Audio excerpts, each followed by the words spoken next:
Welcome back to the final time for Real World Data After Dark. I guess the budget for this has finally run out after 3 episodes, but it's our job to pack as much goodness into this final one so we get renewed for next season.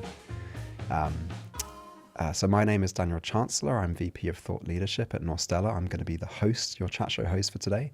And I'm welcoming back for the third and final time our 2 resident guests, RWD experts. So firstly, we have Dr. Madeline Naylor, who's Chief Clinician at Norstella. How are you doing, Maddie? I'm great. How are you today? I'm happy but sad that this is the final time, but yeah, looking forward to this one. Our last one was a lot of fun, so I'm looking forward to this episode. Well, I can't promise to quite beat the excitement of our game show last time round. We might have to end on a bit more of a serious note.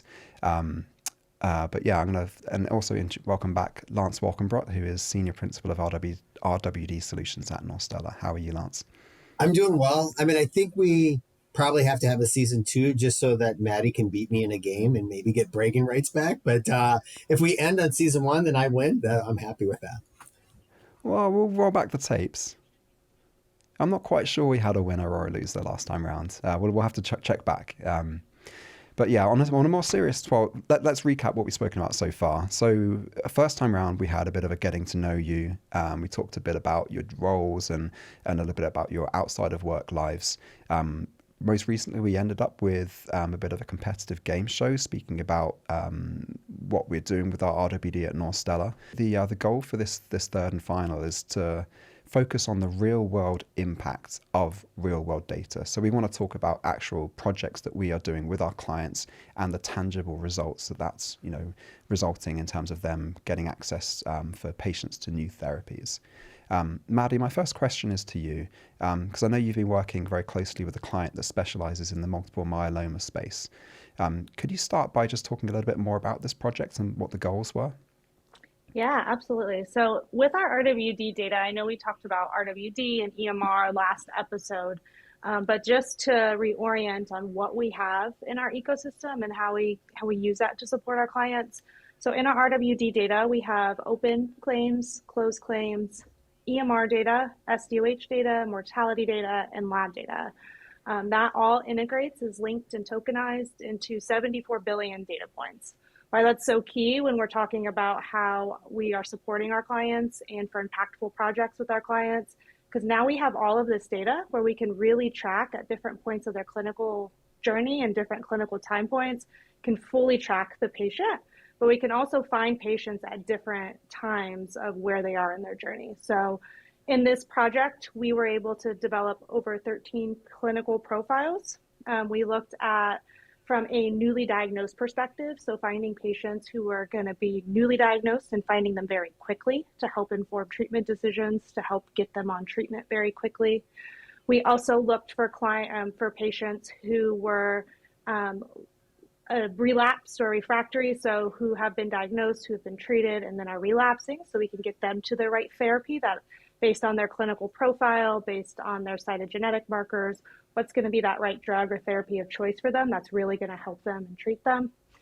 We looked at profiles that were like a high-risk patient, so putting them in a higher risk category to inform the best treatment decision for them, and then able to have this all linked to at a provider level as well as that patient ID level, able to really get to those providers at the right time for the right patient. So building this and having all the data available as a clinician, I'm able to take all the different data aspects and really map out these profiles for each clinical time point for our clients and projects.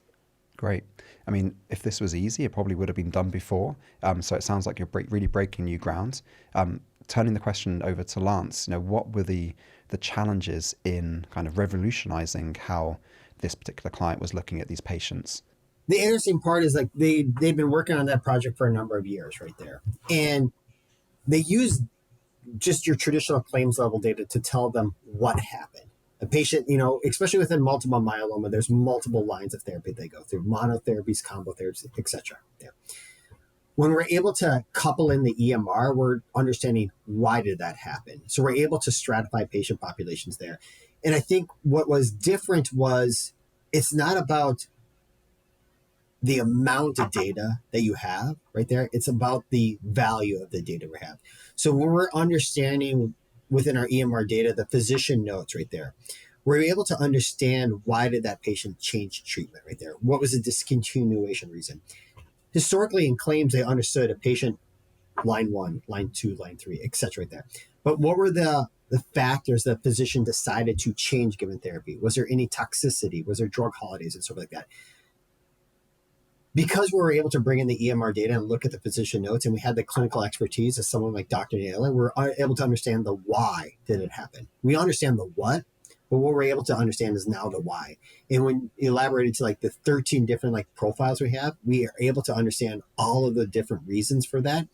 So that when the client was developing their products and bringing them actually to market and understanding what was like the right patient at the right time, it actually allowed them to really understand what were the motivating factors for a physician to treat a given patient, and I really understand like where their value was in that whole treatment journey for that patient. I'm sure if you're in this space listening to Lance, listening to Maddie, your ears are like, this sounds amazing. How do I get involved with this? What is the secret sauce? Maddie, perhaps you could dive a bit more into specifics about this project. What were the step-by-step kind of processes in order to help this company achieve the goals of the project? Yeah, it's a great question. So I know in our first episode, Lance and I talked about that our day-to-day is very different. And I think this project really reflects like what we're doing in our day-to-day. So, the first step is always just getting on with our clients and listening to them, hearing them out, hearing what their needs are. What exactly are they trying to track? What do they need to answer? What are those business questions? What does success look like to them? How can we make that impact and partner together? We always want a partnership with our clients. That's really important to us at Norstella. So step one is just sitting down with the client, forming that relationship and knowing we're in this together. We're going to help each other and in how we can make the most impact. And then as Lance noted also is, we have all this data, but it's not just having the data in our environment. It's the team that we've brought together. Lance and I work extremely closely together. The expertise that he brings to the industry with all the years he's been in the industry, his data science skills is invaluable. So having our AI team, all of that together of, okay, this is what the client needs. Let's all come together as a team and collaborate on how we can get to the best solution of the client. And then working through those steps of, okay, now we know the client's needs. Now we have the team assembled.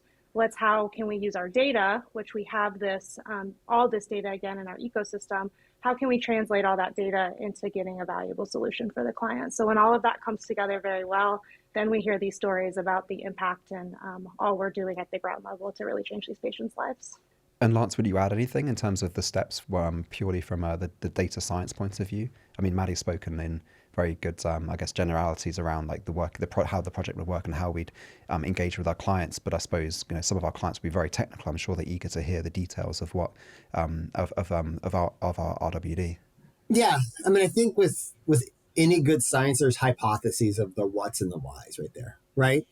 And I mean, Maddie gave me props about my data science background and the number of years I've been working out. It feels like you've aged me quite a bit, right? But a compliment. One of the things that I'm sure I'll take that as a compliment, a backhanded compliment, sure. The thing I think is in my past career, I really just worked in a desk in a computer and just started to analyzing data.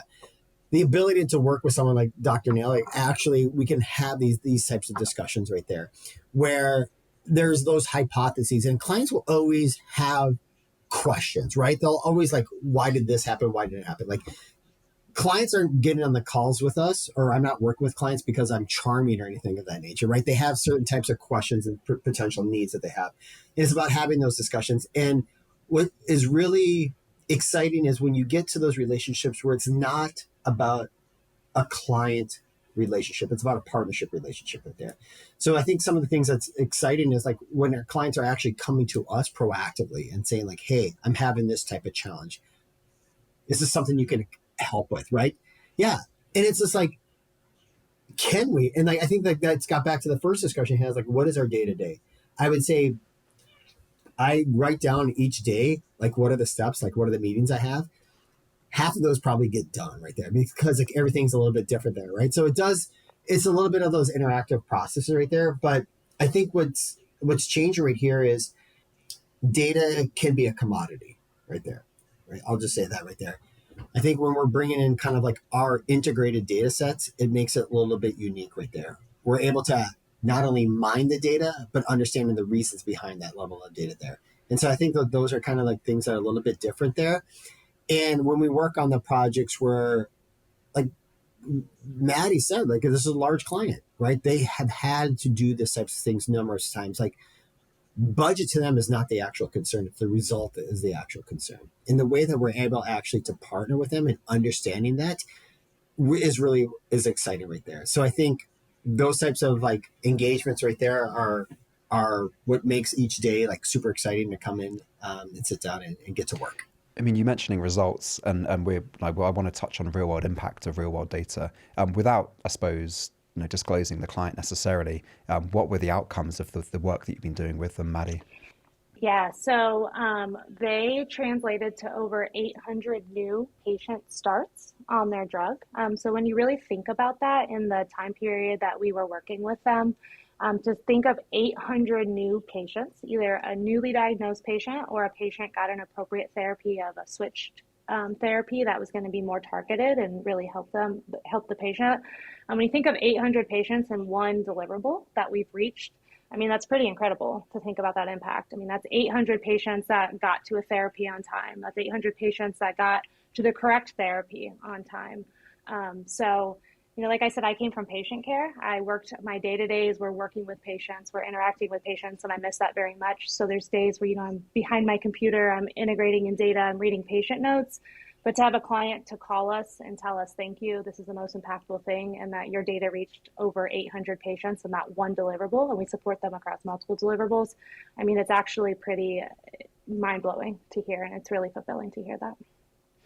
Yeah, that's super powerful. 800 patients in not necessarily the most hugely prevalent treatment setting as well. And presumably, Lance, this is something that you're ready to scale, not just for this one client, but so any number of pharma companies that are out there that are thinking, well, I need to be using real world data to find my patients. Yeah, I mean, I think one of the things that we do at Norstella is like we have quarterly meetings right there. We have where our whole company is on a given call.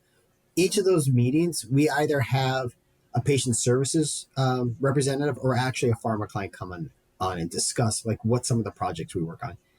It's super humbling right there when they talk about some of like the impact that they have like in the given market and how we might have supported them to get to like that impact right there. It makes me feel like some of the stuff that we're doing is actually meaningful. Right there, I'll be honest right there. And it's like something is like, it's just not X's and O's at the end of the day. It's like actually how we really can support clients end to end, those types of things. And like when I said, is like clients will call us up and they have a challenge and they need something to support. It's a motivating factor, like why we come to work each day right there. And it's just not about, for lack of a better term, cashing a paycheck right there. It's actually doing certain things that makes me feel like the work we're doing is actually meaningful, and it's super fulfilling in doing that. Well, thank you very much. Go on, Maddie, please.